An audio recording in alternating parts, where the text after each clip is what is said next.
Hi, everybody, and welcome to week 2 of the Witch with Me book club for July, reading Do I Have to Wear Black?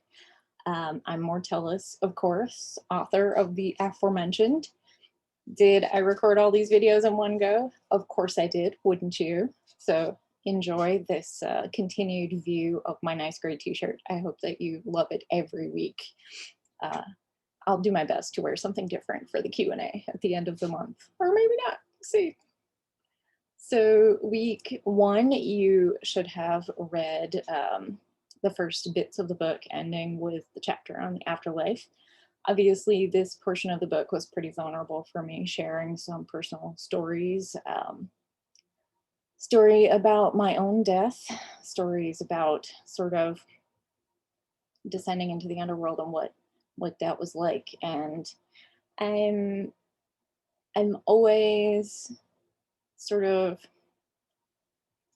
not scared, but I guess I'm always really sort of apprehensive about how people will respond to this portion of the book. Certainly in the beginning, in the introduction, I don't draw back when it comes to sort of giving an idea of what the industry thinks about us. So it can be kind of hard to read things like the samplings from the Bradkey essay where he talks about letting dogs eat pagans who have died because they're not our problem. And things like the idea that it's only Judeo-Christian, of course we know that's not the best term, but it's what they use.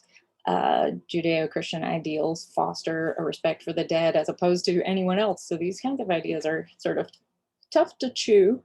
I know I found them really hard to process as a student. So that's definitely something that bears taking a moment with, I guess, sort of looking at those feelings that come up. Of course, talking about the underworld myths, views on the afterlife. I'm sure you got the idea right away that I'm a bit of a nerd. I love video games and RPGs and fantasy fiction. I'm always curious what people think of finding things like Batman and Frankenstein in myths of descent, or references to Dark Souls and Dungeons and Dragons and those sorts of things. But they're useful stories, they're useful allegories, and I don't think we should be so shy about a modern myth. I would love to hear what your myth of descent is if you had to take a story from your own life and tell it like it was something from legend. What story would you pick? What story do you think your friends and family would repeat long after you're gone, and how might that grow and change over time? I think those are interesting things to think about. I hope that you got a kick out of the playlist activity. I have a lot of fun with that. I keep a playlist on my iPod called The Soundtrack to My Life, and each song sort of represents a different memory, a different moment, a different me.